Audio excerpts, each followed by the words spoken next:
Have you ever looked at a younger woman and quietly convinced yourself that all you needed was one more chance, one more conversation, one more thoughtful message, one more opportunity to prove that your age didn't matter? Be honest, because what I'm about to tell you may be the reason you've been feeling confused, hopeful, and strangely exhausted. And if you've ever found yourself wondering why something that felt so promising slowly slipped away without a real explanation, stay with me. This conversation might answer a question you've been carrying for years. If these kinds of honest conversations help you understand yourself a little better, consider subscribing. Not because you owe me anything, but because some truths take more than one conversation to fully sink in. Now, I want you to imagine a man in his late 50s. He isn't desperate. He has worked hard his entire life. He's survived disappointment, loss, financial pressure, and loneliness. He's calmer than he used to be, more patient, more thoughtful. Then one day he meets a woman nearly 20 years younger. She laughs at one of his jokes. She listens carefully when he speaks. She seems genuinely interested. For the first time in a long time, he feels visible again. And that's where something dangerous quietly begins. Not because she's younger, not because she's manipulative, but because something inside him wakes up that has nothing to do with her. Hope. Hope can be beautiful. It can also distort reality. You see, many older men think the greatest risk in these relationships is rejection. It isn't. The greatest risk is abandoning the version of yourself that made you attractive in the first place. I've spent years listening to men describe relationships that started with excitement and ended with confusion. They tell me, "I don't understand. Everything felt perfect at first." When I ask them to describe those first few weeks, a pattern almost always appears. Without realizing it, they slowly stopped living their own lives. Their schedule became her schedule. Their emotions depended on her replies. A delayed text suddenly ruined an entire afternoon. A cancelled dinner became evidence that something was wrong. Every small interaction carried enormous emotional weight. They weren't responding to her anymore. They were responding to their own fear. And fear changes the way a man behaves long before he notices it. Here's something many people never talk about. Confidence isn't lost all at once. It leaks away quietly. One apology too many, one unnecessary explanation, one message sent because silence felt unbearable, one attempt to prove your worth instead of simply living it.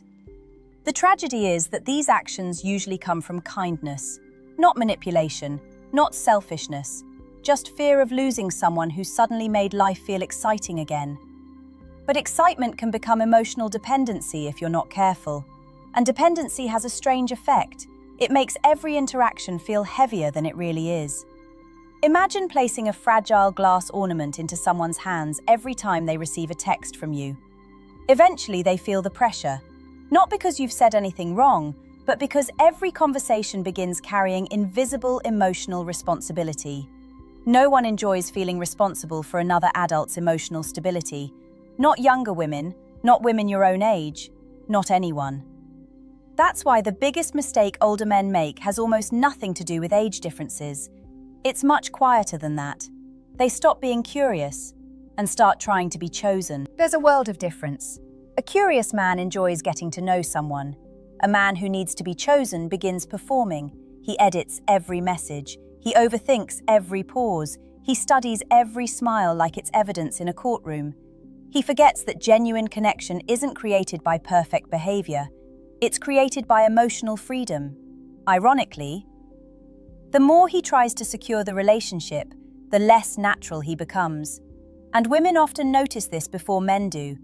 Not because women possess magical intuition, but because emotional tension is difficult to hide.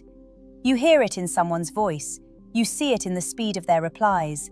You feel it in conversations that suddenly seem heavier than they should. The relationship hasn't become complicated. The emotional pressure has. If you're listening carefully, I want you to notice something. I'm not telling you to avoid younger women. I'm not saying age gap relationships can't be healthy. Many are. Some become deeply loving, respectful partnerships built on honesty and mutual admiration. The problem isn't the age difference. The problem begins the moment your sense of identity quietly depends on whether one particular woman chooses you. Because once that happens, You stop showing her who you are, and you start negotiating for acceptance. That is where everything slowly begins to change.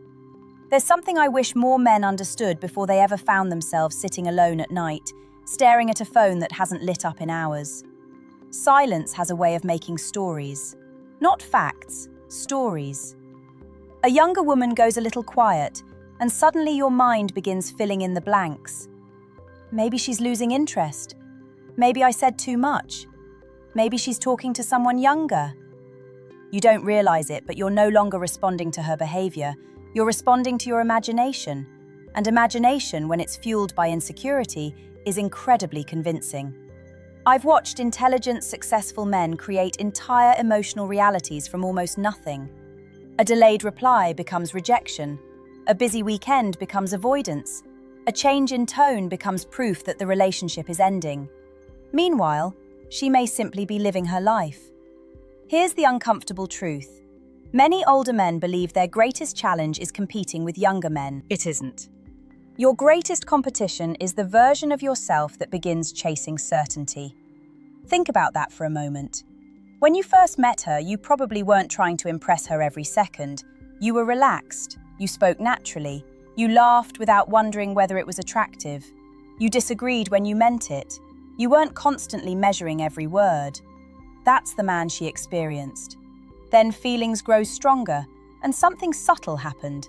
Instead of sharing your life with her, you started arranging your life around her. Those two things sound almost identical. They're not. Sharing your life says, I'm happy you're here.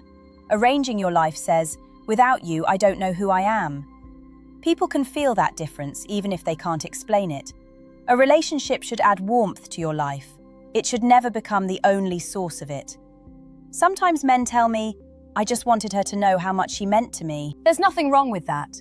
Affection isn't weakness. Kindness isn't weakness. Loving deeply isn't weakness. But abandoning yourself in the process, that's where the damage begins. Because eventually she isn't talking to the calm, grounded man she met.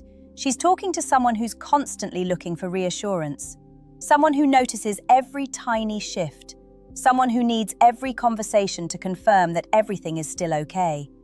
That creates a quiet pressure neither of you intended. Imagine walking into a room carrying a backpack. At first, it's light, comfortable. You barely notice it. Then someone keeps slipping small stones into it. One stone is an apology that wasn't necessary. Another is asking if she's upset when nothing happened.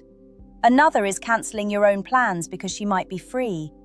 Another is pretending to agree because you're afraid disagreement will push her away. None of these moments seem significant by themselves, but months later, you're carrying a weight you don't even remember collecting. And so is she. The relationship begins feeling heavier than either of you expected, not because of conflict, because of invisible emotional labor. Here's something women rarely say out loud.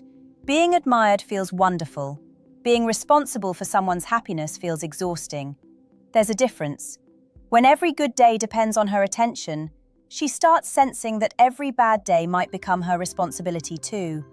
That's a burden most people instinctively pull away from, not out of cruelty, out of self-protection.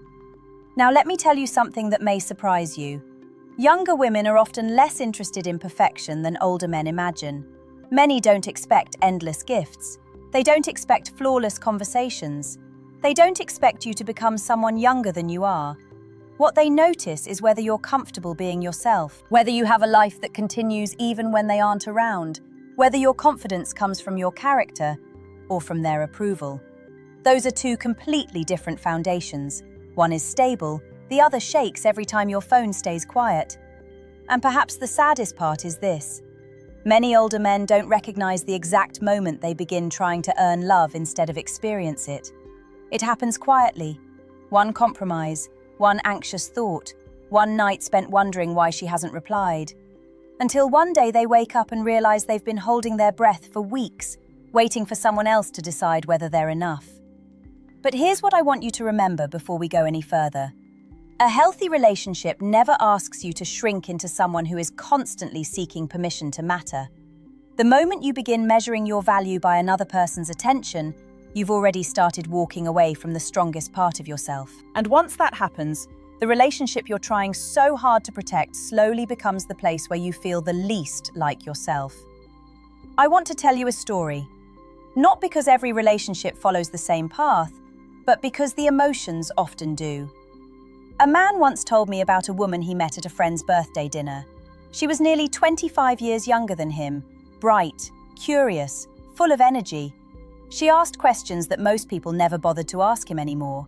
Not about his job, not about his money, about his life. She wanted to know what failure had taught him. She laughed when he described the mistakes he'd made in his 20s. She listened when he talked about losing his father. For the first time in years, he felt like someone wasn't just hearing his words, she was hearing him. And that feeling can be incredibly powerful, because many men don't realize how lonely they've become until someone makes them feel seen again. For weeks, everything felt effortless. They talked late into the evening, they shared music, they teased each other. He found himself smiling for no reason while driving home from work. It wasn't just romance, it was hope returning to a life that had become predictable. Then one evening she cancelled dinner. Nothing dramatic. She apologized, said work had become overwhelming, suggested another day. A completely reasonable message. But it wasn't received as a simple change of plans. It was received by a frightened part of him that had quietly taken control. That night he barely slept. He replayed every conversation, every joke, every pause. He wondered if he'd looked too old, if he'd talked too much, if she'd finally realized she could do better. None of those thoughts came from her. They came from old wounds that had never fully healed. That's what emotional triggers do. They convince you that today's disappointment is actually yesterday's pain returning in a different disguise. The next morning, he sent a long message. It wasn't angry, it wasn't manipulative. It was honest, painfully honest. He explained how much she meant to him, how afraid he was of losing what they had, how difficult it had been to trust someone again. He believed vulnerability would bring them closer. Instead, something shifted. Not because vulnerability is wrong. Real vulnerability creates intimacy, but timing matters. Emotional balance matters. When someone has only recently entered your life, they cannot carry the weight of years of loneliness. That's simply too much to ask of another human being. She replied kindly. She reassured him. But after that, their conversations changed. They became more careful, less playful, less spontaneous. She still cared, but somewhere inside she had started feeling responsible for emotions she hadn't created. That's an impossible position to stay in for very long. I remember asking him one question. When did you stop enjoying getting to know her and start trying to keep her? He didn't answer immediately. He just looked down. After a long silence, he smiled, sadly. I think it happened the moment I believed she was my last chance. There it was. Not fear of losing her, fear that there would never be another opportunity. And fear has a strange habit. It whispers that every relationship is your final one, that every goodbye is permanent, that every younger woman who smiles at you is somehow your last chance to feel alive again. None of those thoughts are facts. They're the voice of scarcity. Scarcity changes the way a man walks into every conversation. Instead of asking, do we truly fit together? He begins asking, how do I make sure she doesn't leave? Do you hear the difference? One question comes from confidence, the other comes from survival. Relationships built on survival rarely feel peaceful, because survival doesn't allow you to relax. It keeps you scanning for danger, watching for signs, interpreting silence, looking for hidden meanings that often aren't there. And eventually, you stop experiencing the relationship itself. You're only experiencing your anxiety about losing it. This is why emotional maturity isn't about pretending not to care. It's about caring without making another person responsible for your emotional foundation. A younger woman may admire your wisdom. She may appreciate your stability. She may genuinely enjoy the calm you've built over decades. But if that calm disappears the moment she's uncertain, then it wasn't calm. It was dependence wearing the mask of confidence. The irony is heartbreaking. The very qualities that often attract someone to an older man, his patience, emotional steadiness, perspective, and quiet confidence, are the same qualities he sometimes abandons once he becomes afraid of losing her.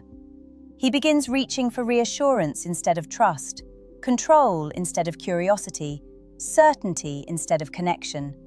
And without realizing it, he slowly becomes someone she never actually met in the beginning. That's why the most painful endings are often not caused by one argument or one mistake. They're caused by dozens of tiny moments where fear quietly replaced authenticity until neither person quite recognized the relationship they had started with. There is another mistake older men make, and it doesn't look like a mistake at all. In fact, many people praise it. They call it generosity. They call it devotion. They call it doing everything for the woman you care about. But psychology asks a different question. Why are you doing it? That's the part we almost never examine. I remember talking to a man who proudly told me, "I wanted her life to be easier." He drove across town whenever she needed something. He rearranged meetings just to spend an extra hour with her. He bought thoughtful gifts that she never asked for. He answered every call immediately, even if he was in the middle of dinner with friends. On the surface, he looked incredibly caring. But underneath that kindness was a quiet bargain he wasn't even aware he was making. "If I become indispensable, she'll never leave." That sentence was never spoken. It didn't need to be. His actions were speaking it every single day. And here's the difficult part. Most younger women don't want to become someone's entire emotional world. They want to meet a man who already has one. Think about the people you've respected most in your own life. Was it because they constantly revolved around you, or because they had a life that inspired you to become part of it? There's a huge psychological difference. When someone has purpose outside the relationship, their affection feels like a gift. When someone has nothing outside the relationship, their affection can begin to feel like pressure. This is where many age gap relationships quietly lose their balance. The older man starts believing he must compensate for the age difference. He thinks, "I have to be more available. I have to be more understanding. I have to prove I'm worth choosing." So he gives more, listens more, explains more, sacrifices more. Not because she demanded it, but because he's negotiating with an insecurity she may not even know exists. Eventually, something strange happens. He begins solving problems that were never his to solve. She has a stressful day. He feels responsible. She seems distracted. He immediately assumes he's the cause. She wants a weekend with friends. He secretly worries she's drifting away. Notice what's happening.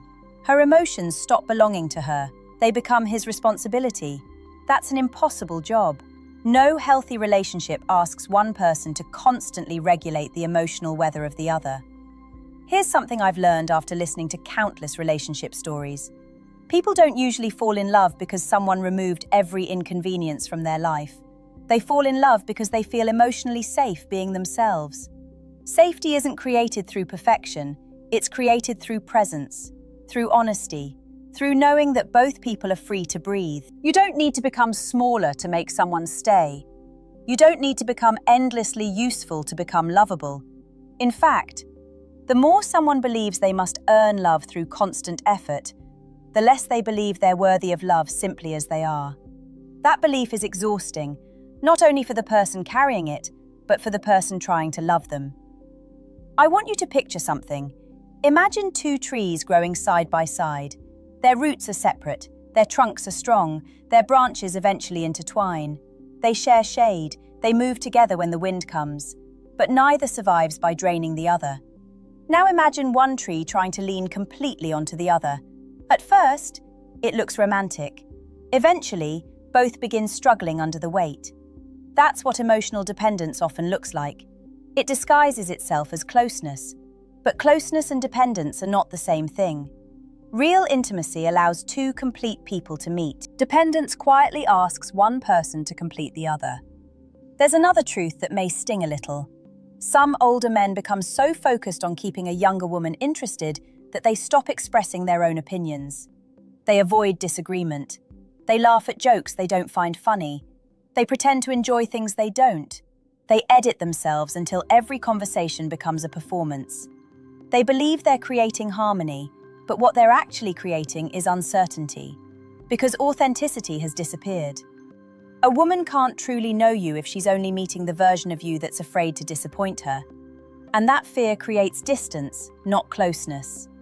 The healthiest relationships I've ever seen all have one thing in common. Neither person spends every day wondering if they're enough. They aren't constantly trying to win each other over. They've already accepted something much deeper.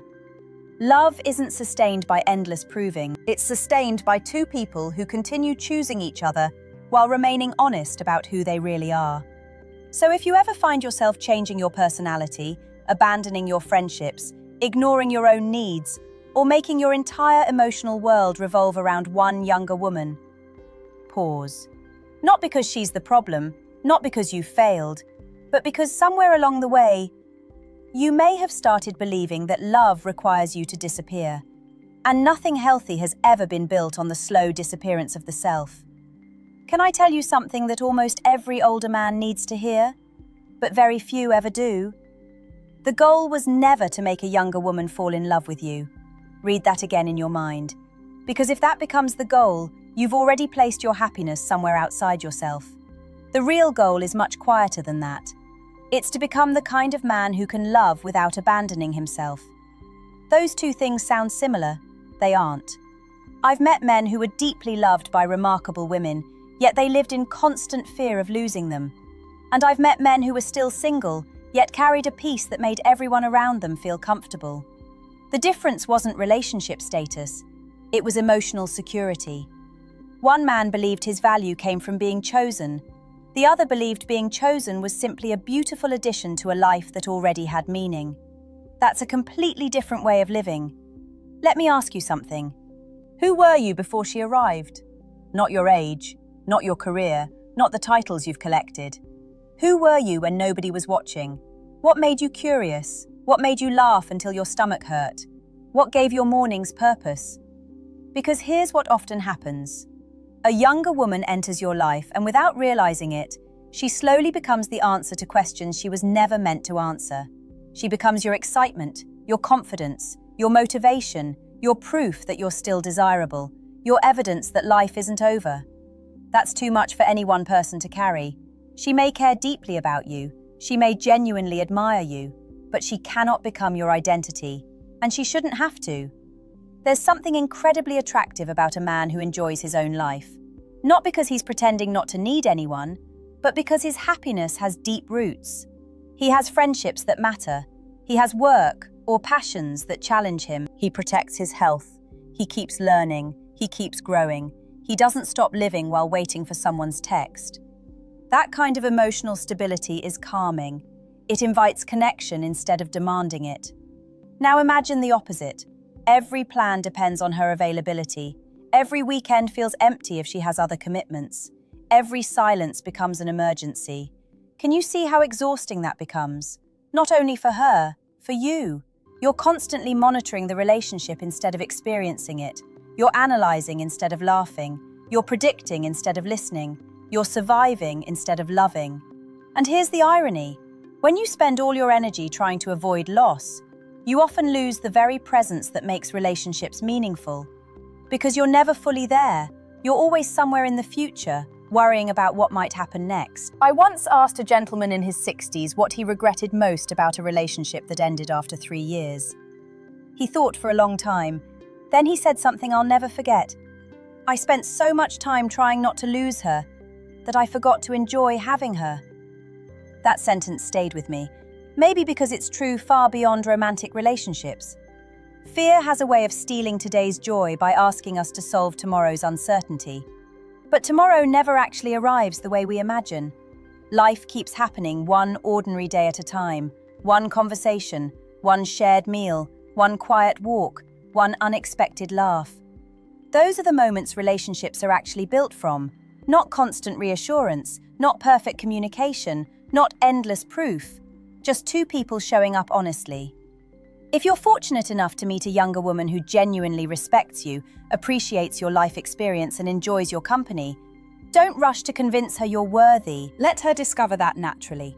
Don't build a version of yourself designed to keep her. Let her meet the real man, the one who has lived through disappointment without becoming bitter, the one who has learned patience without losing warmth, The one who understands that maturity isn't about having all the answers. It's about no longer being ruled by every fear that passes through your mind.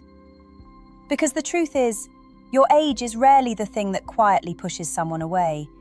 It's the anxiety that sometimes grows around it, the need to compensate for it, the belief that you must constantly prove you're enough. The moment you stop trying to prove your worth, you finally give someone the chance to experience it. And that changes everything, not because it guarantees love, but because it allows love to grow in an atmosphere where neither person has to carry the weight of the other's unfinished fears. Before we say goodbye, I want you to do something with me. Not with your hands, just with your memory. Think back to the man you were 10, maybe 20 years ago. Not the younger face in the mirror, the man inside, the one who believed life still had endless possibilities. He made mistakes. He trusted the wrong people. He probably loved someone who didn't love him back. He probably carried regrets he never spoke about. But underneath all of that, he still believed he had time. Then life happened. Responsibilities multiplied. People left. Some dreams quietly disappeared. You learned to survive. And somewhere along the way, survival became so familiar that you forgot what it felt like to simply live. So when a younger woman enters your world and brings back excitement, hope, and curiosity, it can feel as though you've been given another beginning. There's nothing wrong with that feeling. It's beautifully human. The mistake is believing that she is the beginning. She isn't. She's a chapter. Your life is the story. And when you confuse the two, you place an impossible burden on both yourself and the relationship. I often think about something one of my older clients said after months of healing from a painful breakup. At first, he came to every session asking the same question: how do I get her back? Week after week. That question consumed him. Then one afternoon, something changed. He sat down, smiled quietly, and said, "I don't think I miss her as much as I miss who I was before fear took over." That sentence stopped me, because it revealed something profound. He wasn't only grieving the relationship, he was grieving the version of himself that had slowly disappeared while trying to protect it. And maybe, if you're honest with yourself, you've done that too. Maybe not in every relationship, maybe not even recently, but perhaps at some point, you've apologized for things that needed no apology. You've stayed silent when you wanted to speak. You've ignored your own boundaries because you were afraid that honesty would cost you someone's affection. You've mistaken self-sacrifice for love. Most of us have. The important thing isn't pretending it never happened. The important thing is refusing to repeat it. Because healthy love doesn't ask you to audition every day. It doesn't require constant proof that you're worthy. It grows through consistency, mutual respect, shared laughter, honest conversations, and two people who understand that neither of them is responsible for completing the other. If a younger woman chooses to walk beside you, welcome that with gratitude. Get to know her, listen to her, let yourself be surprised by her perspective. Share your own without trying to sound younger, richer, wiser, or more impressive than you really are. Your life experience is valuable, not because it makes you superior, but because it has shaped you into someone no one else can be. And if one day she decides your paths no longer lead in the same direction, let that hurt. Of course it will hurt. Real endings always do. But don't let that ending become evidence that you were never enough. Sometimes two good people simply want different futures. That isn't failure. It's part of being human. The strongest men I've ever met were not the ones who never lost love. They were the ones who never lost themselves while loving someone. Hold on to that, because your peace is worth protecting. Your identity is worth protecting. Your friendships, your passions, your routines, your health, your purpose, those are not obstacles to love. They are the foundation that allows love to grow without collapsing under its own weight. So if you remember only one thing from our conversation today, let it be this. Never chase a younger woman by abandoning the man you've spent a lifetime becoming. If love arrives, meet it with an open heart. If it stays, nurture it with honesty. If it leaves, let it leave without taking your self-respect with it. Because the right relationship, whether with someone younger, your own age, or older, will never ask you to trade your identity for acceptance. And perhaps that's the quiet truth so many men spend years searching for. The most attractive quality you can ever bring into a relationship isn't youth. It isn't money. It isn't perfect words.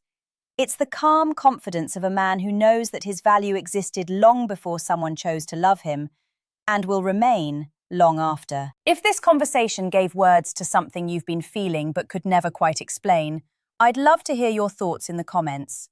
Your story might be exactly what another man needs to read today.